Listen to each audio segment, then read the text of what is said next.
मूसा कहिले बलवान हुओ और साहसिक हुओ, भय कर नाही, सेमानकर सकाशे त्रासयुक्त हुओ नाही, कारण सदाप्रभु तुम्भमानकर परमेश्वर से आपे तुम्भ संगे गमन करुअछंती। से तुम्भ प्रति निरस्त हेबे नाही कि से तुम्भ को त्याग करिवे नाही।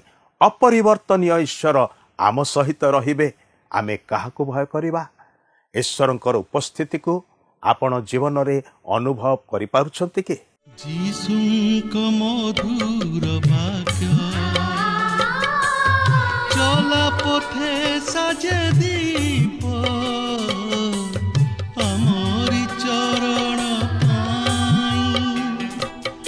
अलिभा आलोक देई जीवनर प्रतिपदे जीवनर प्रतिपदे बढ़ाए से सत्य पथ प्रदर्शिका से जे पथ प्रदर्शिका पथ प्रदर्शिका पथ प्रदर्शिका।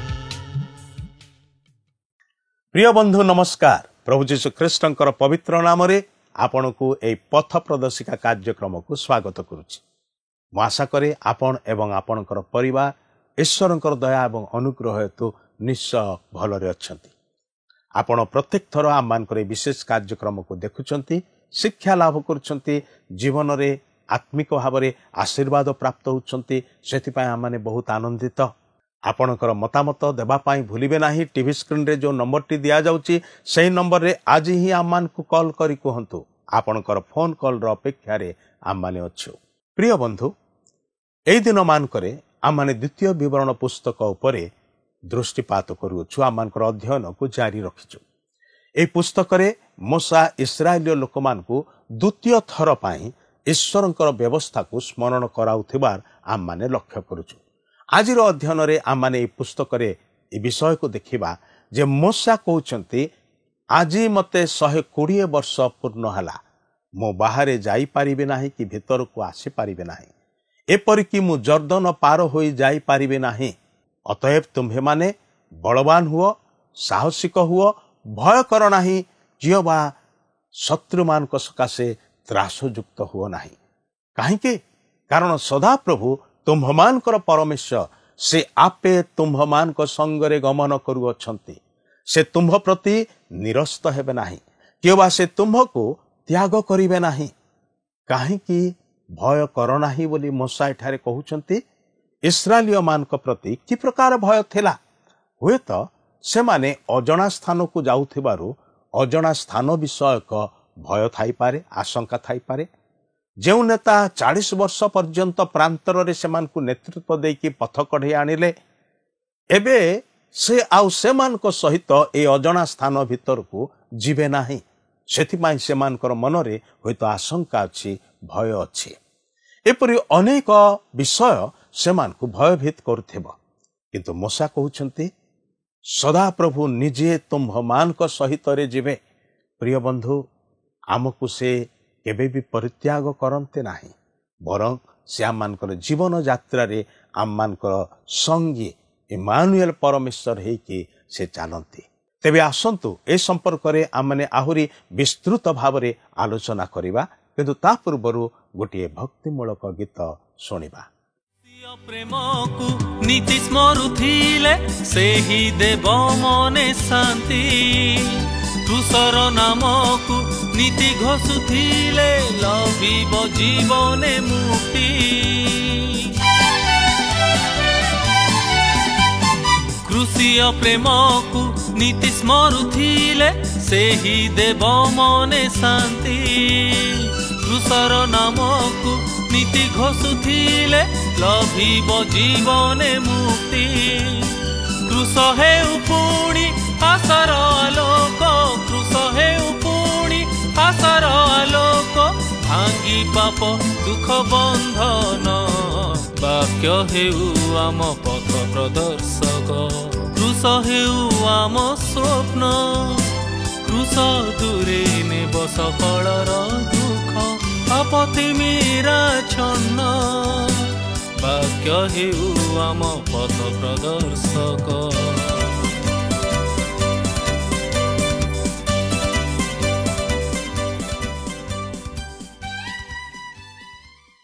ଆସନ୍ତୁ ବର୍ତ୍ତମାନ ଆମେ ପ୍ରଭୁଙ୍କର ବାକ୍ୟ ମଧ୍ୟକୁ ଯିବା। ଆଜି ଆମେ ଗଣନା ପୁସ୍ତକ 31 ପର୍ବରୁ ଆରମ୍ଭ କରି 34 ପର୍ବ ପର୍ଯ୍ୟନ୍ତ ଅଧ୍ୟୟନ କରିବା ନିମନ୍ତେ ଯିବା। ତେବେ ଆମେ ଏହି ପର୍ବଗୁଡ଼ିକୁ ସମ୍ପୂର୍ଣ୍ଣ ଅଧ୍ୟୟନ କରିବା ନାହିଁ, ମାତ୍ର ଏହାର କେତେକ ମୁଖ୍ୟ ଅଂଶ ଉପରେ କିଛି ଦୃଷ୍ଟି ଦେବା ଓ ତହିଁରୁ ଆମମାନଙ୍କର ଆଧ୍ୟାତ୍ମିକ ଜୀବନ ନିମନ୍ତେ କିଛି ଶିକ୍ଷା ଗ୍ରହଣ କରିବା।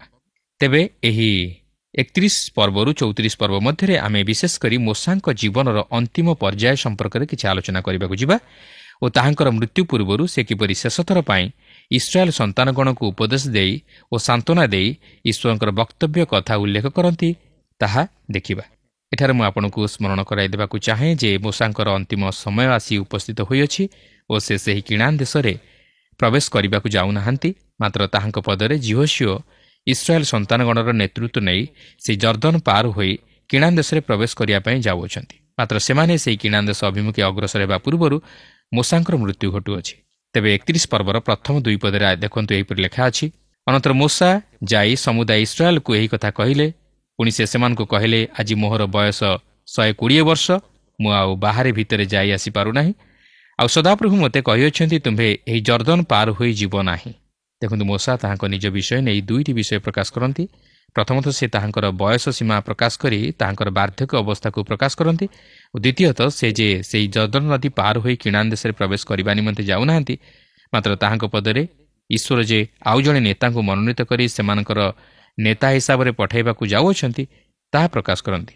କାରଣ ଆପଣ ଯଦି ଏହି 31 ପର୍ବର 3 ପଦରୁ 8 ପଦ ପର୍ଯ୍ୟନ୍ତ ପାଠ କରିବେ ତାହେଲେ ଜାଣିପାରିବେ ଯେ ସେ ଇସ୍ରାଏଲ ସନ୍ତାନଗଣକୁ ସାନ୍ତ୍ୱନା ଓ ଧୈର୍ଯ୍ୟ ପ୍ରଦାନ କରିବା ସଙ୍ଗେ ସଙ୍ଗେ ଜିହୋଶୁଆଙ୍କୁ ମଧ୍ୟ ସାନ୍ତ୍ୱନା ଓ ଧୈର୍ଯ୍ୟ ତଥା ଉତ୍ସାହ ପ୍ରଦାନ କରନ୍ତି।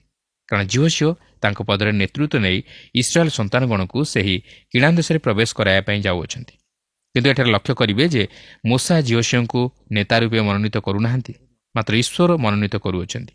ଯେପରି ଜିହୋଶୁଆ ଇସ୍ରାଏଲ ସନ୍ତାନଗଣକୁ ସେହି ଜର୍ଦ୍ଦନ ନଦୀ ପାର କରାଇ ସେହି କିଣାନ୍ ଦେଶରେ ସେମାନଙ୍କୁ ପ୍ରବେଶ କରାନ୍ତି ଓ ସେମାନଙ୍କର ନେତୃତ୍ୱ ନିଅନ୍ତି। ଏଠାରେ ଆମମାନଙ୍କୁ ଏକ ମହତ୍ ଶିକ୍ଷା ମିଳେ ଯେ ଈଶ୍ୱର ତାହାଙ୍କର ନିରୂପିତ ସମୟରେ ତାହାଙ୍କର ଉଦ୍ଦେଶ୍ୟକୁ ସାଧନ କରିବା ନିମନ୍ତେ ତାହାଙ୍କର ଲୋକମାନଙ୍କୁ ବ୍ୟବହାର କରନ୍ତି। ମାତ୍ର ଯେତେବେଳେ ମନୁଷ୍ୟ ନିମନ୍ତେ ସେହି କାର୍ଯ୍ୟର ସମୟ ସମ୍ପୂର୍ଣ୍ଣ ହୋଇଯାଏ ସେତେବେଳେ ଈଶ୍ୱରଙ୍କ କାର୍ଯ୍ୟ ଚାଲୁ ରହିଥାଏ।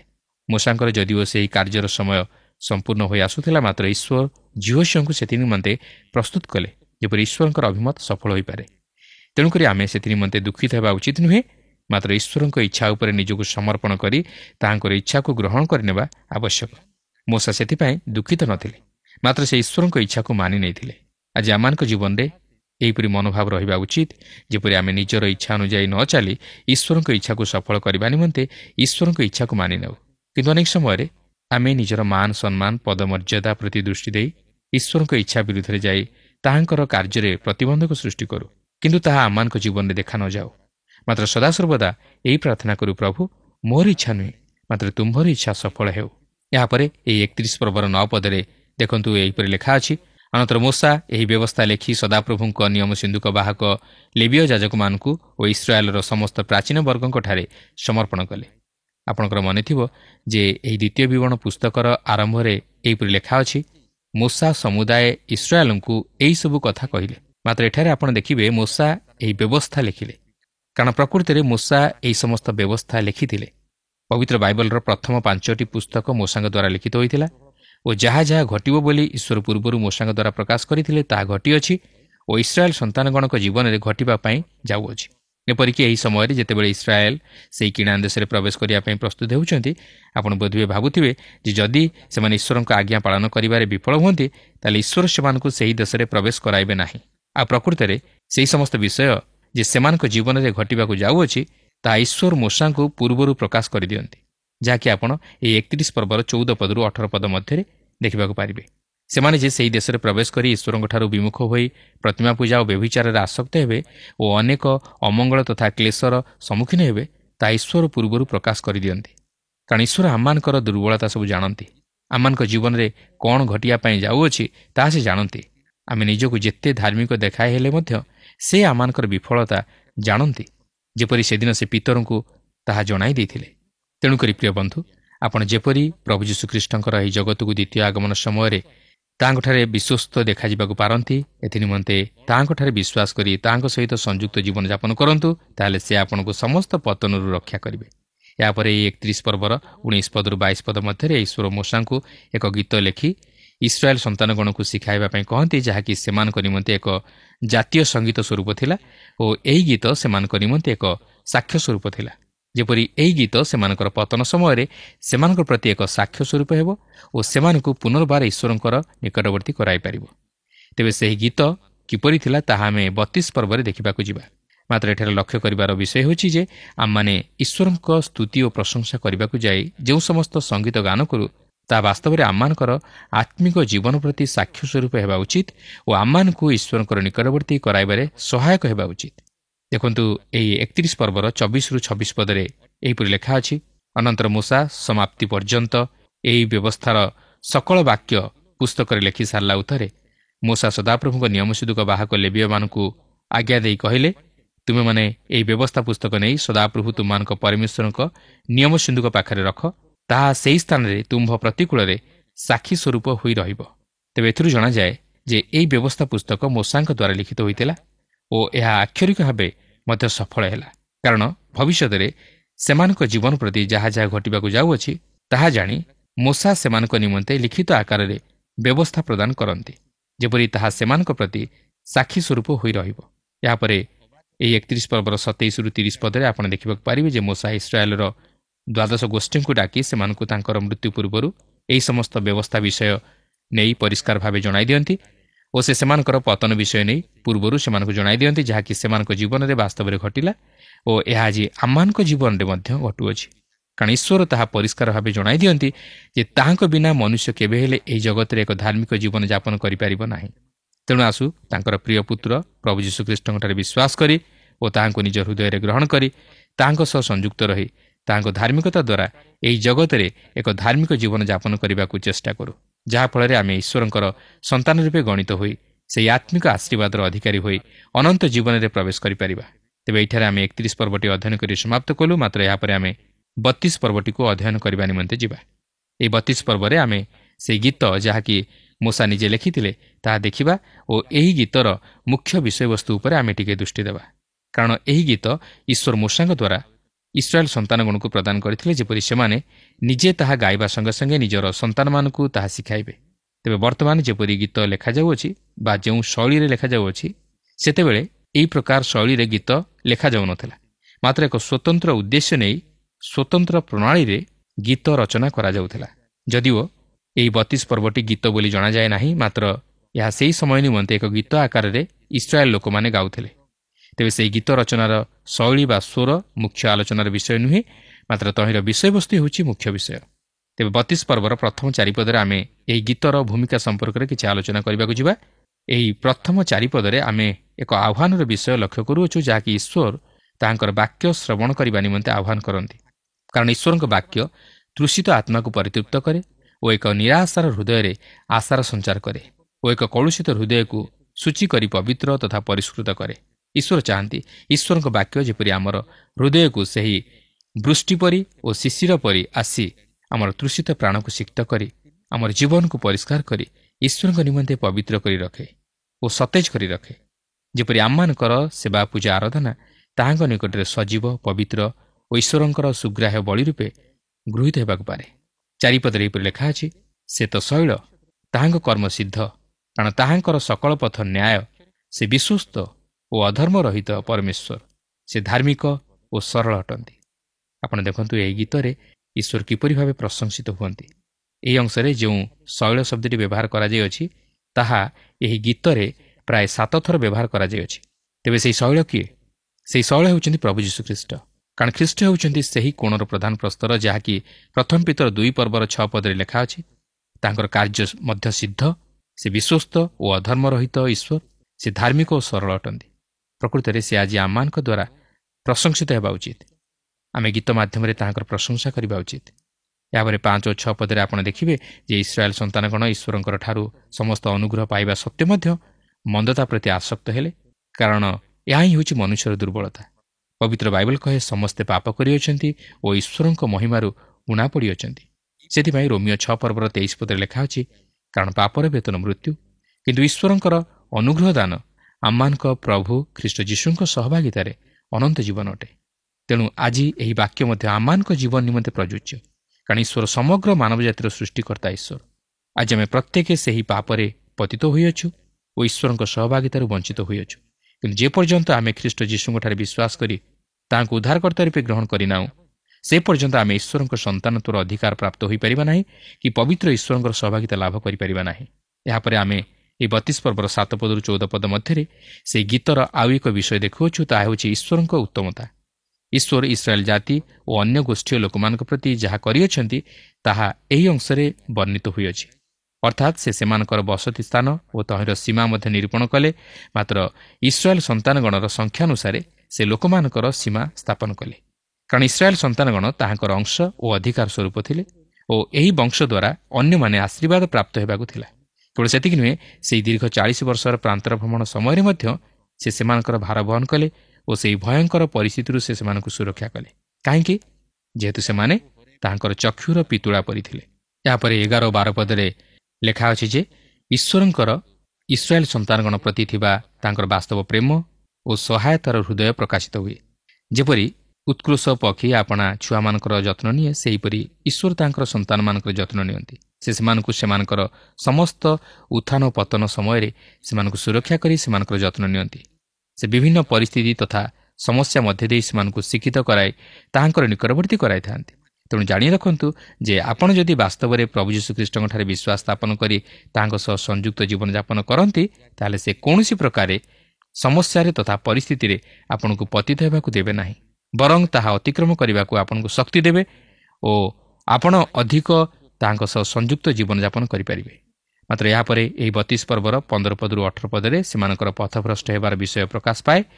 ସେମାନେ ସେହି ସୁଖ ସମ୍ଭୋଗରେ ମାତି ରହି ଆପଣାର ସୃଷ୍ଟିକର୍ତ୍ତା ଈଶ୍ୱରଙ୍କୁ ଭୁଲିଗଲେ ଓ ଅନ୍ୟ ଦେବତାଗଣର ପଶ୍ଚାଦଗାମୀ ହେଲେ। କାରଣ ମନୁଷ୍ୟ ସୁଖରେ ଈଶ୍ୱରଙ୍କୁ ଭୁଲିଯାଏ, ମାତ୍ର ଦୁଃଖରେ ଡାକ ପକାଏ। ଏହା ହିଁ ମନୁଷ୍ୟର ଦୁର୍ବଳତା। ତେଣୁକରି ଆପଣ ଦେଖିବେ 19ରୁ 25 ପଦ ମଧ୍ୟରେ ସେମାନଙ୍କ ଉପରେ କିପରି ଈଶ୍ୱରଙ୍କର ବିଚାର ଉପସ୍ଥିତ ହେଲା, ସେହି ବିଷୟ ଉଲ୍ଲେଖ କରାଯାଏ। ଈଶ୍ୱର କହନ୍ତି ସେ ସେମାନଙ୍କଠାରୁ ଆପଣା ମୁଖ ଲୁଚାଇବେ ଓ ସେମାନଙ୍କ ନିକଟରେ ଆପଣାକୁ ପ୍ରକାଶ କରିବେ ନାହିଁ। ତାହା ହିଁ ହେଉଛି ପାପର ପରିଣାମ। କାରଣ ମନୁଷ୍ୟର ପାପ ଲାଗି ମନୁଷ୍ୟ ଆଜି ଈଶ୍ୱରଙ୍କ ସହଭାଗିତା ତଥା ଉପସ୍ଥିତିକୁ ଅନୁଭବ କରିପାରେ ନାହିଁ। କିନ୍ତୁ ତଥାପି ଈଶ୍ୱର କ୍ଷମାଶୀଳ ଓ ପ୍ରେମମୟ, ଆଉ ସେ ଚାହାନ୍ତି ସେହି ଖ୍ରୀଷ୍ଟଙ୍କ ମଧ୍ୟ ଦେଇ ଆମମାନଙ୍କୁ ତାହାଙ୍କର ସେହି ସହଭାଗିତା ମଧ୍ୟରେ ଅଂଶୀ କରିବା ପାଇଁ। ଏହାପରେ ଆମେ 43ରୁ 45 ପଦରେ ଦେଖୁ ଯେ ଏହି ଗୀତର ଶେଷରେ ଲେଖାଯାଏ, ସମଗ୍ର ଜାତି ଇସ୍ରାଏଲ ସହିତ ଆଶୀର୍ବାଦ ଯୁକ୍ତ ହେବେ। ଏହା ଆଜି କ'ଣ ଆମମାନଙ୍କ ନିମନ୍ତେ ଏକ ସାନ୍ତ୍ୱନାଜନକ ବାକ୍ୟ ନୁହେଁ କି? ହଁ, ନିଶ୍ଚୟ। ଆମମାନେ ମଧ୍ୟ ସେହି ପ୍ରଭୁ ଯୀଶୁଖ୍ରୀଷ୍ଟଙ୍କଠାରେ ବିଶ୍ୱାସ କରିବା ଦ୍ୱାରା ଈଶ୍ୱରଙ୍କର ଆଶୀର୍ବାଦର ଅଧିକାରୀ ହୋଇପାରିବା। ଏହାପରେ 46ରୁ 52 ପଦରେ ଆମେ ଦେଖୁ ଯେ ମୂଷା ଶେଷରେ ଇସ୍ରାଏଲ ସନ୍ତାନଗଣକୁ ଉପଦେଶ ଦେଇ କହନ୍ତି ଯେ ଯଦି ତୁମେମାନେ ସେହି ପ୍ରତିଜ୍ଞାତ ଦେଶରେ ବସବାସ କରି ଈଶ୍ୱରଙ୍କର ଆଶୀର୍ବାଦର ଅଧିକାରୀ ହେବାକୁ ଚାହଁ, ତାହେଲେ ଈଶ୍ୱରଙ୍କ ଆଜ୍ଞାର ବଶୀଭୂତ ହୋଇ ରୁହ। ବାସ୍ତବରେ ମୂଷା ବ୍ୟବସ୍ଥା ପ୍ରଦାନ କରିଥିଲେ, ମାତ୍ର ସେ ସେହି ଦେଶରେ ପ୍ରବେଶ କରିପାରିଲେ ନାହିଁ। କାରଣ ବ୍ୟବସ୍ଥା ଆମର ପାପକୁ ଦର୍ଶାଇ ଦିଏ, ମାତ୍ର ପାପରୁ ଉଦ୍ଧାର କରିପାରେ ନାହିଁ। ମାତ୍ର ଈଶ୍ୱରଙ୍କର ଅନୁଗ୍ରହ ଆମକୁ ପାପରୁ ଉଦ୍ଧାର କରେ। ଆସନ୍ତୁ ଏହାପରେ ଏହି ପୁସ୍ତକର 33 ପର୍ବ ମଧ୍ୟକୁ ଯିବା। ଏହି 33 ପର୍ବରେ ଆମେ ଦେଖିବାକୁ ପାରୁଛୁ ଯେ ମୂଷା ତାହାଙ୍କର ମୃତ୍ୟୁ ପୂର୍ବରୁ ଇସ୍ରାଏଲର 12 ଗୋଷ୍ଠୀଙ୍କୁ ଡାକି ଏକତ୍ର କରି ସେମାନଙ୍କୁ ଆଶୀର୍ବାଦ କରୁଅଛନ୍ତି। ତେବେ ତାହାଙ୍କ ଆଶୀର୍ବାଦ ପ୍ରକୃତରେ ଇସ୍ରାଏଲର 12 ଗୋଷ୍ଠୀଙ୍କ ଜୀବନରେ ପ୍ରତିଫଳିତ ହେଲା, କାରଣ ସେ ପରମେଶ୍ୱରଙ୍କ ଲୋକ ଥିଲେ ବୋଲି ପବିତ୍ର ବାଇବଲ ପ୍ରକାଶ କରେ। ଆପଣଙ୍କର ଆଶୀର୍ବାଦ ବା ମୋର ଆଶୀର୍ବାଦ ଅନ୍ୟ ପ୍ରତି ପ୍ରତିଫଳିତ ହୋଇନପାରେ, ମାତ୍ର ମୂଷାଙ୍କ ଆଶୀର୍ବାଦ ପ୍ରକୃତରେ ଇସ୍ରାଏଲର 12 ଗୋଷ୍ଠୀଙ୍କ ଜୀବନରେ ପ୍ରତିଫଳିତ ହୋଇଥିଲା। ଏହା ବାସ୍ତବରେ ଇସ୍ରାଏଲର 12 ଗୋଷ୍ଠୀ ପ୍ରତି ଈଶ୍ୱରଙ୍କର ଆଶୀର୍ବାଦ ଥିଲା। ତେବେ ଦେଖନ୍ତୁ ମୂଷା 12 ଗୋଷ୍ଠୀଙ୍କୁ କିପରି ଆଶୀର୍ବାଦ କରୁଅଛନ୍ତି। 33 ପର୍ବର 6 ପଦରେ ଲେଖା ଅଛି, ରୁବେନ ବଞ୍ଚିଥାଉ ଓ ନ ମରୁ, ତଥାପି ତାହାର ଲୋକ ଅଳ୍ପ ସଂଖ୍ୟକ ହେଉନ୍ତୁ। ଏହା ଥିଲା ରୁବେନ ବଂଶ ପ୍ରତି ଆଶୀର୍ବାଦ। ମୂଷା ପ୍ରାର୍ଥନା କରନ୍ତି ଯେ ରୁବେନ ଇସ୍ରାଏଲ ମଧ୍ୟରେ ଏକ ଗୋଷ୍ଠୀ ହିସାବରେ କେବେ ହେଲେ ଧ୍ୱଂସ ପାଇବ ନାହିଁ ବା ଲୋପ ପାଇବ ନାହିଁ। ଏହାପରେ 7 ପଦରେ ଜିହୁଦା ଉପରେ ଆଶୀର୍ବାଦ ସେ ବର୍ତ୍ତାନ୍ତି। ଜିହୁଦା ପ୍ରତି ଆଶୀର୍ବାଦ ଏହି, ସେ କହିଲେ, ହେ ସଦାପ୍ରଭୁ, ଜିହୁଦାର ରବ ଶୁଣ ଓ ତାହାର ନିଜ ଲୋକଙ୍କ ନିକଟକୁ ତାହାକୁ ଆଣ। ସେ ନିଜ ହସ୍ତରେ ଆପଣା ପାଇଁ ଯୁଦ୍ଧ କଲା, ତାହାର ବିପକ୍ଷଗଣ ବିରୁଦ୍ଧରେ ତୁମ୍ଭେ ତାହାର ଉପକାରୀ ହେବ। ଆପଣ ଜାଣିଥିବେ ଯେ ଏହି ଜିହୁଦା ଏକ ରାଜକୀୟ ଗୋଷ୍ଠୀ, ଯେଉଁ ଗୋଷ୍ଠୀରୁ କି ମସିହ ଅର୍ଥାତ୍ ଜଗତର ଉଦ୍ଧାରକର୍ତ୍ତାଙ୍କର ଆଗମନ କରିବାକୁ ଥିଲା। କାରଣ ତାହା ହିଁ ଥିଲା ଈଶ୍ୱରଙ୍କର ଯୋଜନା। ଏହାପରେ 33 ପର୍ବର 8, 10 ଓ 11 ପଦରେ ଆମେ ଦେଖୁ ଯେ ସେ ଲେବୀୟ ଗୋଷ୍ଠୀକୁ ଆଶୀର୍ବାଦ କରନ୍ତି। ତେବେ ଏହି ଗୋଷ୍ଠୀ ହାରଣଙ୍କ ପରିବାର ମଧ୍ୟରେ ଯାଜକ ସମ୍ପ୍ରଦାୟ ଦ୍ୱାରା ସମ୍ମାନିତ ହୋଇଥିଲେ ଓ ଏହି ଗୋଷ୍ଠୀ ଯାଜକ ସମ୍ପ୍ରଦାୟର ଅନ୍ତର୍ଭୁକ୍ତ ହୋଇ ଈଶ୍ୱରଙ୍କ ସେବା ନିମନ୍ତେ ପୃଥକୀକୃତ ହୋଇଥିଲେ ଓ ଈଶ୍ୱରଙ୍କ ବାଣ୍ଟ ସେମାନଙ୍କ ଅଧିକାର ଥିଲା। ଅର୍ଥାତ୍ ଯାହା ଈଶ୍ୱରଙ୍କର ଥିଲା ସେହି ସମସ୍ତ ସେମାନଙ୍କର ଅଧିକାର ଓ ବାଣ୍ଟ ସ୍ୱରୂପ ଥିଲା ଓ ସେମାନେ ଈଶ୍ୱରଙ୍କ ବ୍ୟବସ୍ଥା ମଧ୍ୟ ଅନ୍ୟମାନଙ୍କୁ ଶିକ୍ଷା ଦେଉଥିଲେ ଓ ଏହି ଲେବୀୟ ଗୋଷ୍ଠୀ ଇସ୍ରାଏଲ୍ ଜାତି ପ୍ରତି ଏକ ଆଶୀର୍ବାଦଜନକ ଥିଲେ। କେବଳ ସେତିକି ନୁହେଁ, ଯୋସେଫଙ୍କ ଗୋଷ୍ଠୀ ମଧ୍ୟରୁ ମନସି ଓ ଇଫ୍ରାଇମ୍ ଦ୍ୱାରା ଇସ୍ରାଏଲ୍ ଜାତି ପ୍ରତି ଈଶ୍ୱରଙ୍କର ଆଶୀର୍ବାଦ ବର୍ତ୍ତିବାକୁ ଥିଲା। ତେବେ ଆମେ ଏହିପରି ପ୍ରତ୍ୟେକ ଗୋଷ୍ଠୀ ଉପରେ ମୋଶା ଆଶୀର୍ବାଦ କରିବାର ବିଷୟ ଏହି 33 ପର୍ବରେ ଦେଖିବାକୁ ପାରୁ। ମାତ୍ର ସେହିସବୁ ସମ୍ପୂର୍ଣ୍ଣ ଅଧ୍ୟୟନ କରିବାକୁ ଗଲେ ସମୟ ଅଣ୍ଟିବ ନାହିଁ। କିନ୍ତୁ ମୋଶା ଯେଉଁ ସମସ୍ତ ଆଶୀର୍ବାଦ ବର୍ତ୍ତାଇଥିଲେ, ଯଦି ଇସ୍ରାଏଲ୍ ଈଶ୍ୱରଙ୍କର ବାଧ୍ୟ ହୋଇଥାନ୍ତେ ତାହେଲେ ସେମାନେ ବାସ୍ତବରେ ଆଶୀର୍ବାଦର ଅଧିକାରୀ ହୋଇପାରିଥାନ୍ତେ। ତେବେ ଏହି ସମସ୍ତ ବିଷୟ ବର୍ତ୍ତମାନ ଆଲୋଚନା କରିବାର ମୁଖ୍ୟ ବିଷୟ ନୁହେଁ। ମାତ୍ର ଆମେ ବିଶେଷ କରି ମୋଶାଙ୍କର ମୃତ୍ୟୁ ବିଷୟ ନେଇ କିଛି ଆଲୋଚନା କରିବାକୁ ଯିବା। ଆସନ୍ତୁ ବର୍ତ୍ତମାନ ଆମେ 34 ପର୍ବ ମଧ୍ୟକୁ ଯିବା। ଏହି ପର୍ବରେ ମୁଖ୍ୟ ଆଲୋଚନାର ପ୍ରସଙ୍ଗ ହେଉଛି ମୋଶାଙ୍କ ମୃତ୍ୟୁ। କିନ୍ତୁ ପ୍ରଶ୍ନ ଉଠେ ଯେ ମୋଶା କ'ଣ ନିଜର ମୃତ୍ୟୁ ବିଷୟରେ ଉଲ୍ଲେଖ କରିଛନ୍ତି କି? ହଁ, ସେ ନିଜେ ତାଙ୍କର ମୃତ୍ୟୁ ବିଷୟରେ ଲେଖିପାରିଥାନ୍ତି, କାରଣ ତାହାଙ୍କର ମୃତ୍ୟୁ ବିଷୟ ନେଇ ଈଶ୍ୱର ପୂର୍ବରୁ ତାହାଙ୍କୁ ଜଣାଇଥିଲେ। ଆପଣ ମଧ୍ୟ ଜାଣିଥିବେ ଯେ ଅନେକ ଲୋକ ନିଜର ମୃତ୍ୟୁ ପୂର୍ବରୁ ଅନେକ ବିଷୟ ପ୍ରକାଶ କରିଥାନ୍ତି ଓ ନିଜର ମୃତ୍ୟୁ ବିଷୟରେ ମଧ୍ୟ ଯାହା ପ୍ରକାଶ କରିଥାନ୍ତି ତାହା ମଧ୍ୟ ସତ୍ୟ ହୋଇଥାଏ। ତେଣୁକରି ମୋଶା ମଧ୍ୟ ପୂର୍ବରୁ ନିଜର ମୃତ୍ୟୁ ବିଷୟରେ ଜାଣିଥିଲେ, କାରଣ ଈଶ୍ୱର ତାହାଙ୍କୁ ପୂର୍ବରୁ ଜଣାଇ ଦେଇଥିଲେ ଓ ସେ ନିଜର ମୃତ୍ୟୁ ପୂର୍ବରୁ ତାହା ଜାଣି ଉଲ୍ଲେଖ କରିଥିଲେ। ଆସନ୍ତୁ ତାହେଲେ ତାଙ୍କର ମୃତ୍ୟୁ ବିଷୟ ନେଇ ସେ କିପରି ସମସ୍ତ ବିଷୟ ପ୍ରକାଶ କରନ୍ତି ତାହା ଏହି 34 ପର୍ବରେ ଆମେ ଅଧ୍ୟୟନ କରି ଦେଖିବା। ଦେଖନ୍ତୁ 34 ପର୍ବର ପ୍ରଥମ 6 ପଦ ମଧ୍ୟରେ ଏହିପରି ଲେଖା ଅଛି, ଅନନ୍ତର ମୋଶା ମୋୟାବ ପଦାରୁ ନବ ପର୍ବତକୁ ଅର୍ଥାତ୍ ଜିରିହୋ ସମ୍ମୁଖସ୍ଥିତ ପିସ୍ଗା ଶୃଙ୍ଗ ଆରୋହଣ କଲେ। ତହିଁରେ ସଦାପ୍ରଭୁ ଗିଲିୟତ୍ ଠାରୁ ଦାନ ପର୍ଯ୍ୟନ୍ତ ସବୁ ଦେଶ, ପୁଣି ପଶ୍ଚିମ ସମୁଦ୍ର ପର୍ଯ୍ୟନ୍ତ ନପ୍ତାଲି ଓ ଇଫ୍ରାଇମ୍ ଓ ମନସି ଓ ଜିହୁଦାର ସମସ୍ତ ଦେଶ, ଆଉ ସୋୟର ପର୍ଯ୍ୟନ୍ତ ଦକ୍ଷିଣ ଦେଶ ଓ ଖର୍ଜୁର ପୁର ଜିରିହୋ ଦେଶସ୍ଥ ଉପତ୍ୟକାର ପଦା ଦେଖାଇଲେ। ପୁଣି ସଦାପ୍ରଭୁ ତାହାଙ୍କୁ କହିଲେ, ଆମ୍ଭେ ତୁମ ବଂଶକୁ ଏହି ଦେଶ ଦେବା ବୋଲି ଯେଉଁ ଦେଶ ବିଷୟରେ ଅବ୍ରାହମ ଓ ଇସାହାକ ଓ ଜାକୁବ ନିକଟରେ ଶପଥ କରି କହିଥିଲୁ, ସେହି ଦେଶ ଏହି। ଆମ୍ଭେ ତାହା ତୁମ୍ଭକୁ ସ୍ୱଚକ୍ଷୁରେ ଦେଖାଇଲୁ, ମାତ୍ର ତୁମ୍ଭେ ପାର ହୋଇ ସେଠାକୁ ଯିବ ନାହିଁ। ତେଣୁ ସଦାପ୍ରଭୁଙ୍କ ସେବକ ମୋଶା ସଦାପ୍ରଭୁଙ୍କ ବାକ୍ୟାନୁସାରେ ସେହି ସ୍ଥାନରେ ମୋୟାବ ଦେଶରେ ମଲେ। ପୁଣି ସେ ମୋୟାବ ଦେଶରେ ବୈତପେଓର ସମ୍ମୁଖସ୍ଥ ଉପତ୍ୟକାରେ ତାହାଙ୍କୁ କବର ଦେଲେ। ମାତ୍ର ଆଜି ପର୍ଯ୍ୟନ୍ତ ତାଙ୍କର କବରସ୍ଥାନ କେହି ଜାଣେ ନାହିଁ। ତେବେ ପ୍ରଶ୍ନ ଉଠେ ଯେ କାହିଁକି ତାଙ୍କର କବରସ୍ଥାନ ଅଜଣା ଥିଲା? ଏହାର କାରଣ ହେଉଛି ଯେ ମୋଶା ମୃତ୍ୟୁରୁ ପୁନରୁତ୍ଥିତ ହେବାକୁ ଥିଲା ଓ ସେହି ପ୍ରତିଜ୍ଞାତ ଦେଶକୁ ନୀତ ହେବାର ଥିଲା। ଆପଣ ଯଦି ନୂତନ ନିୟମରେ ଯୀଶୁଙ୍କର ସେହି ପର୍ବତ ଉପରେ ରୂପାନ୍ତରିତ ହେବା ଘଟଣାକୁ ଲକ୍ଷ୍ୟ କରିବେ, ତାହେଲେ ସେଠାରେ ଦେଖିବାକୁ ପାରିବେ ଯେ ଯୀଶୁଙ୍କ ସହିତ ମୋଶା ଓ ଏଲିୟ ଭବିଷ୍ୟତ ବକ୍ତା କଥାବାର୍ତ୍ତା କରୁଥିବାର ଶିଷ୍ୟମାନେ ଦେଖିବାକୁ ପାରିଲେ।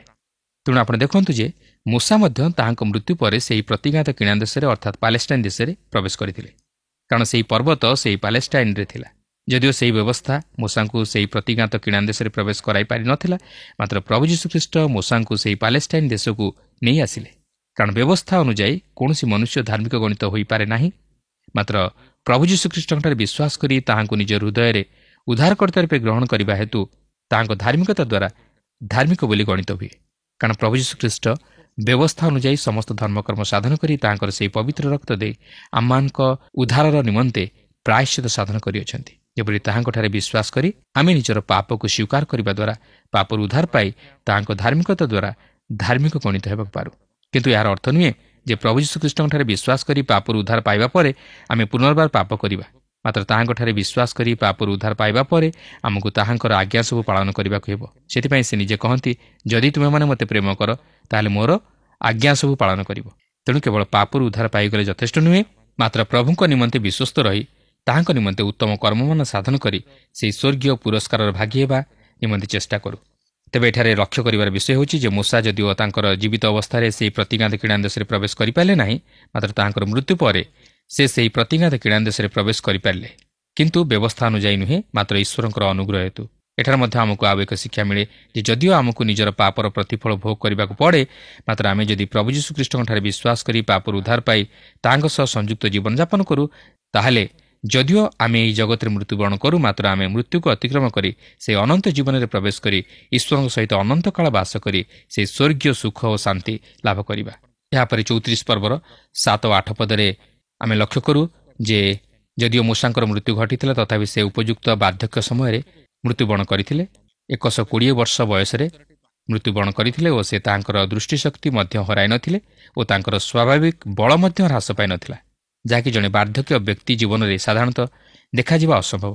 ତେଣୁ ଏଥିରୁ ଜଣାଯାଏ ଯେ ତାହାଙ୍କ ଉପରେ ଈଶ୍ୱରଙ୍କର ଆଶୀର୍ବାଦ ଥିଲା ଓ ଈଶ୍ୱର ତାହାଙ୍କର ସହିତରେ ଥିଲେ। ପ୍ରିୟ ବନ୍ଧୁ, ମୂଷାଙ୍କର ଏକ ସ୍ୱାର୍ଥତ୍ୟାଗର ଜୀବନ ଥିଲା, ଯାହାକି ଆମେ ଏବ୍ରି ପୁସ୍ତକ 11 ପର୍ବର 23 ପଦରୁ 28 ପଦ ମଧ୍ୟରେ ଲକ୍ଷ୍ୟ କରିବାକୁ ପାରୁ। ସେ ଏହି ଜଗତର ବିଷୟକୁ ପ୍ରାପ୍ତ ହେବା ନିମନ୍ତେ ଦୃଷ୍ଟି ଆଗରେ ରଖି କାର୍ଯ୍ୟ କରୁନଥିଲେ, ମାତ୍ର ସେ ସେହି ପୁରସ୍କାରର ଦାନର ସମୟ ପ୍ରତି ଦୃଷ୍ଟିପାତ କରି ଖ୍ରୀଷ୍ଟଙ୍କ ନିନ୍ଦାର ସହଭାଗୀ ହେବା ଶ୍ରେଷ୍ଠତର ଧନ ବୋଲି ମନେ କଲେ। ସେ ବାସ୍ତବରେ ବିଶ୍ୱାସ ଦ୍ୱାରା ତାହା ପ୍ରାପ୍ତ ହେଲେ ବୋଲି ଲେଖା ଅଛି। ଆଉ ତାହା ମଧ୍ୟ ଆମେ ଦେଖିବାକୁ ପାରୁ ଯେ ସେ ଯୀଶୁଖ୍ରୀଷ୍ଟଙ୍କ ସହ ସେହି ପର୍ବତରେ ତାହାଙ୍କ ସହ ମିଳିତ ହେଲେ ଓ ସେହି ପ୍ରତିଜ୍ଞାର ଫଳ ପ୍ରାପ୍ତ ହେଲେ। ସେ ସେହି କିଣାନ୍ ଦେଶରେ ପ୍ରବେଶ କରିବାକୁ ସୁଯୋଗ ପାଇଲେ। ଏହାପରେ ଏହି 34 ପର୍ବର 9 ପଦରୁ 12 ପଦ ମଧ୍ୟରେ ଆପଣ ଦେଖିବାକୁ ପାରିବେ ଯେ ମୂଷାଙ୍କ ମୃତ୍ୟୁ ପରେ ଯୋଶୁଆ ଇସ୍ରାଏଲ ସନ୍ତାନଗଣର ନେତୃତ୍ୱ ନେଲେ ଓ ସେ ସେମାନଙ୍କୁ ସେହି ଜର୍ଦ୍ଦନ ନଦୀ ପାର କରାଇ କିଣାନ୍ ଦେଶରେ ପ୍ରବେଶ କରାଇବାକୁ ଯାଉଅଛନ୍ତି, ଯାହାକି ଆମେ ଯୋଶୁଆ ପୁସ୍ତକରେ ସେହି ସମସ୍ତ ବିଷୟ ଦେଖିବାକୁ ପାରିବା। ପ୍ରତ୍ୟେକଙ୍କୁ ଏହି ସଂକ୍ଷିପ୍ତ ଆଲୋଚନା ମଧ୍ୟ ଦେଇ ଆଶୀର୍ବାଦ କରନ୍ତୁ। ପ୍ରିୟ ବନ୍ଧୁ, ଆଶା କରେ ଆଜିର ଅଧ୍ୟୟନଟି ଆପଣଙ୍କୁ ନିଶ୍ଚୟ ଭଲ ଲାଗିଥିବ। ଆପଣ ଆତ୍ମିକ ଭାବରେ ଲାଭବାନ ହୋଇଛନ୍ତି ବୋଲି ମୁଁ ବିଶ୍ୱାସ କରେ। ଆମେ ଯେତେବେଳେ ଦ୍ୱିତୀୟ ବିବରଣ 31 ଅଧ୍ୟାୟର 19 ପଦରେ ଦେଖୁ, ଈଶ୍ୱର ମୂଷାଙ୍କୁ ଗୀତଟିଏ ଲେଖିବା ପାଇଁ କହୁଛନ୍ତି। କାହିଁକି ସେ ଗୀତ ଗାଇ ଆନନ୍ଦ କରିବେ ତାହା ନୁହେଁ, କିନ୍ତୁ ସେ ଈଶ୍ୱରଙ୍କ ବିଷୟରେ ଗୀତରେ ଲେଖୁଛନ୍ତି ଈଶ୍ୱରଙ୍କର ଆଶୀର୍ବାଦ ଏବଂ ଏ ପ୍ରକାର କି ଈଶ୍ୱରଙ୍କ ଠାରୁ ଆସୁଥିବା ଅଭିଶାପ ବିଚାର ବିଷୟରେ ମଧ୍ୟ ଏହି ଗୀତରେ ସେ ଉଲ୍ଲେଖ କରୁଛନ୍ତି। ଯେପରି ଏହି ଗୀତଟି ଗାଇବା ସମୟରେ ଲୋକମାନେ ଈଶ୍ୱରଙ୍କୁ ସ୍ମରଣ କରିବେ। ଆମେ ଯେତେବେଳେ 33 ଅଧ୍ୟାୟକୁ ଆସୁ, ସେ ତାଙ୍କର ଜୀବନର ଶେଷ କଥା କହୁଛନ୍ତି। ଏହା ତାହାଙ୍କ ଜୀବନର ଶେଷ ସମୟ ମଧ୍ୟ ଥିଲା। ପ୍ରଥମ ପଦରେ ସେ କହୁଛନ୍ତି, ପରମେଶ୍ୱରଙ୍କର ଲୋକ ମୂଷା ଆପଣା ମୃତ୍ୟୁ ସମ୍ମୁଖରେ ଇସ୍ରାଏଲୀୟ ସନ୍ତାନମାନଙ୍କୁ ଯେଉଁ ଆଶୀର୍ବାଦ କଲେ, ସେହି ଆଶୀର୍ବାଦ ଏହି। ତାଙ୍କ ଜୀବନର ଶେଷ ସମୟରେ ଆପଣାର ଲୋକଙ୍କୁ ସେ ଆଶୀର୍ବାଦ କରୁଅଛନ୍ତି। ଆଜି ତ ଆମମାନଙ୍କର ଆଲୋଚନାର ସମୟ ଶେଷ ହୋଇଯାଇଛି। ପରବର୍ତ୍ତୀ କାର୍ଯ୍ୟକ୍ରମରେ ପୁଣି ଥରେ ଆପଣଙ୍କ ସହିତ ସାକ୍ଷାତ ହେବ। ବିଦାୟ ନେବା ପୂର୍ବରୁ ଆସନ୍ତୁ ପଦେ ପ୍ରାର୍ଥନା କରିବା। ପ୍ରଭୁ, ତୁମର ଧନ୍ୟବାଦ କରୁଛୁ ମୂଷାଙ୍କ ଭଳି ଜଣେ ନେତାଙ୍କ ପାଇଁ। ଜୀବନର ଶେଷ ନିଶ୍ୱାସ ଯିବା ପର୍ଯ୍ୟନ୍ତ ସେ ବିଶ୍ୱସ୍ତ ଭାବରେ ତୁମର ସେବା କଲେ, ତୁମର ଲୋକମାନଙ୍କୁ ପଥ କଢ଼େଇ ନେଲେ, ପୁଣି ସେମାନଙ୍କୁ ଶିକ୍ଷା ଓ ନିର୍ଦ୍ଦେଶ ଦେଇ ଭବିଷ୍ୟତ ନିମନ୍ତେ ପ୍ରସ୍ତୁତ କଲେ। ପ୍ରଭୁ, ତୁମର ବାକ୍ୟର ଆଜ୍ଞାବହ ହୋଇ ଆମମାନେ ମଧ୍ୟ ଆପଣା ଆପଣାକୁ ସଜାଡ଼ିବାକୁ ପାରିବୁ ଏବଂ ଭବିଷ୍ୟତର ଆଶୀର୍ବାଦର ନିମନ୍ତେ ନିଜ ନିଜକୁ ପ୍ରସ୍ତୁତ କରିବାକୁ ପାରିବୁ। ସାହାଯ୍ୟ କର। ଏହି ପ୍ରାର୍ଥନା ପରିତ୍ରାଣକର୍ତ୍ତା ପ୍ରଭୁ ଯୀଶୁଖ୍ରୀଷ୍ଟଙ୍କ ନାମରେ ଉତ୍ସର୍ଗ କରୁଅଛୁ। ଆମେନ୍। ବହୁତ ବହୁତ ଧନ୍ୟବାଦ। ପ୍ରଭୁ ଆପଣଙ୍କୁ ଆଶୀର୍ବାଦ କରନ୍ତୁ। ପ୍ରିୟ ଦର୍ଶକ ବନ୍ଧୁ, ବିଶ୍ୱାସ କରୁ ଆପଣଙ୍କୁ ଆମ ପଥ ପ୍ରଦର୍ଶିକା କାର୍ଯ୍ୟକ୍ରମ ନିଶ୍ଚୟ ଭଲ ଲାଗିଥିବ। ଅନୁରୋଧ କରେ ଆପଣ 044490812996 ନମ୍ବରରେ ନିଶ୍ଚୟ ଗୋଟିଏ ମିସ୍ଡ କଲ୍ ଦେବେ। ଆପଣଙ୍କ ମିସ୍ଡ କଲ୍ ର ଅପେକ୍ଷାରେ ଅଛୁ। ମୁଁ ଆନନ୍ଦର ସହ ଜଣାଉଛି ଯେ ପ୍ରତ୍ୟେକ ମିସ୍ଡ କଲ୍ ଦାତାଙ୍କ ମଧ୍ୟରୁ ଯିଏ ଅଧିକ ମିସ୍ଡ କଲ୍ ଦେଇଥିବେ ତାଙ୍କୁ ପୁରସ୍କୃତ କରାଯିବ। ପୁଣି ସେହି ଦର୍ଶକ ବନ୍ଧୁଙ୍କ ନାମ ଓ ଫଟୋ ଆମ କାର୍ଯ୍ୟକ୍ରମ ଶେଷରେ ଦିଆଯିବ। ଗତ ସପ୍ତାହର ବିଜୟ ଦର୍ଶକ ବନ୍ଧୁ ହେଲେ କନ୍ଧମାଳରୁ ନିରଞ୍ଜନ ମହାନନ୍ଦ ଓ ପରିବାର। ପ୍ରାର୍ଥନା ଓ ଅଧିକ ଜାଣିବା ନିମନ୍ତେ ଆମକୁ 9777221415 ନମ୍ବରରେ ଫୋନ୍ କରିବାକୁ ଭୁଲିବେ ନାହିଁ। ଆମ ଠିକଣା ଟିଭି ସ୍କ୍ରିନରେ ଦିଆଯାଇଅଛି। ଧନ୍ୟବାଦ। ଭଲରେ ରୁହନ୍ତୁ, ସୁସ୍ଥ ରୁହନ୍ତୁ।